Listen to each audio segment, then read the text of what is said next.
आकाशवाणी भोपाल से प्रस्तुत है धार से लिखी चिट्ठी। आलेख सुनील सचान, वाचन स्वर दीपा सिंह। पश्चिमी मध्य प्रदेश के आदिवासी बाहुल्य धार जिले में 11वें अंतर्राष्ट्रीय योग दिवस पर जगह जगह सामूहिक योग कार्यक्रम हुए। अंतर्राष्ट्रीय योग दिवस का मुख्य आयोजन जिले के प्रसिद्ध पर्यटन स्थल मांडू के जहाज महल के सामने हुआ। इसमें केंद्रीय महिला और बाल विकास राज्य मंत्री सावित्री ठाकुर बतौर मुख्य अतिथि शामिल हुई। इस मौके पर प्रधानमंत्री और मुख्यमंत्री के उद्बोधन का सजीव प्रसारण भी देखा गया। धार के भारतीय खेल प्राधिकरण परिसर में भी प्रदेश के कैबिनेट मंत्री तुलसीराम सिलावट के मुख्य आतिथ्य में अंतर्राष्ट्रीय योग दिवस का आयोजन किया गया। इस मौके पर बड़ी संख्या में मौजूद अन्य जनप्रतिनिधि, अधिकारी, कर्मचारी और गणमान्य नागरिकों ने भी योगाभ्यास किया। देश के प्रधानमंत्री नरेंद्र मोदी के नेतृत्व में केंद्र सरकार के 11 साल पूरे होने के उपलक्ष्य में संकल्प से सिद्धि अभियान के अंतर्गत धार जिले में केंद्रीय राज्य मंत्री सावित्री ठाकुर के मुख्य आतिथ्य में प्रोफेशनल मीट और प्रबुद्धजन समागम आयोजित किया गया, जिसमें मुख्य वक्ता प्रदेश के कैबिनेट मंत्री तुलसी सिलावट थे। प्रधानमंत्री मोदी के 11 वर्षों के कार्यकाल की उपलब्धियों को बताते हुए तुलसीराम सिलावट ने कहा कि जब तक देश की आत्मा शक्तिशाली नहीं बनेगी तो हमारा देश मजबूत नहीं बनेगा। धार जिले में सिकल सेल एनीमिया उन्मूलन को लेकर जागरूकता के विशेष प्रयास किए जा रहे हैं। गत दिनों राष्ट्रीय सिकल सेल एनीमिया उन्मूलन कार्यक्रम के अंतर्गत धार जिला मुख्यालय पर संकल्प प्रयास से आशा एक कदम जागरूकता की ओर सिकल सेल जागरूकता कार्यशाला का आयोजन किया गया। कार्यशाला में प्रदेश के राज्यपाल मंगूभाई पटेल, केंद्रीय राज्य मंत्री सावित्री ठाकुर, केंद्रीय राज्य मंत्री दुर्गादास उइके और प्रदेश के उच्च शिक्षा मंत्री इंदर सिंह परमार और अन्य जनप्रतिनिधिगण शामिल हुए। इस मौके पर सिकल सेल रोग के उन्मूलन हेतु चलाए जा रहे अभियान के अंतर्गत लगी प्रदर्शनी का अवलोकन भी किया गया। राज्यपाल ने सिकल सेल से प्रभावित व्यक्तियों और चेंज मेकर से चर्चा भी की। उपस्थित बच्चों ने उनके स्कूल और हॉस्टल में हुई स्क्रीनिंग के अनुभव साझा किए।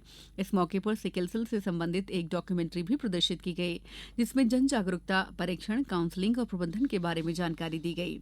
धार जिले में मानसून ने दस्तक दे दी है और कई क्षेत्रों में अच्छी वर्षा भी हो गई है। वर्षा के बावजूद किसानों द्वारा फसलों की बोनी का कार्य तेजी से किया जा रहा है। इस बार कृषि विभाग द्वारा 5,14,000 हेक्टेयर क्षेत्र से अधिक में खरीफ फसलों की बोनी का लक्ष्य निर्धारित किया गया है, जिसमें 3,11,000 हेक्टेयर क्षेत्र में सोयाबीन, 1,10,000 हेक्टेयर में कपास, 62,000 हेक्टेयर क्षेत्र में मक्का और शेष क्षेत्र में अन्य फसलें आच्छादित की जाएंगी। कृषि विभाग द्वारा किसानों को बीज उपचार करके ही बोनी की सलाह दी गई है। कपास की फसल को बढ़ावा देने के लिए लघु और सीमांत किसानों को हाई डेंसिटी के बीज विभाग द्वारा निःशुल्क उपलब्ध कराए जा रहे हैं। किसान कल्याण और कृषि विकास विभाग तथा कृषि विज्ञान केंद्र के समन्वय से जिले में विभिन्न विकासखंड में एक पखवाड़े तक विकसित कृषि संकल्प अभियान चलाया गया। इस अभियान के अंतर्गत भारत सरकार और प्रदेश सरकार की प्रमुख जन कल्याणकारी योजनाओं से किसानों और आम जनों को रूबरू कराए जाने के साथ गठित दलों द्वारा किसानों को विभागीय योजनाओं, नवीन तकनीकी और नवाचार से अवगत कराया जाकर जैविक खेती के बारे में भी किसानों को जागरूक किया गया। विकसित कृषि संकल्प अभियान के अंतर्गत जिले के 270 गांवों के 18,000 से अधिक किसान लाभान्वित हुए हैं। भारत सरकार, जनजातीय कार्य मंत्रालय और मध्य प्रदेश शासन द्वारा प्रधानमंत्री जनमन के अंतर्गत धार जिले के 802 गांवों में निवासरत जनजातीय वर्ग के पात्र हितग्राहियों को जमीनी स्तर पर लाभ किए जाने के लिए धरती आबा जागरूकता और लाभ संतृप्ति शिविरों का आयोजन किया जा रहा है।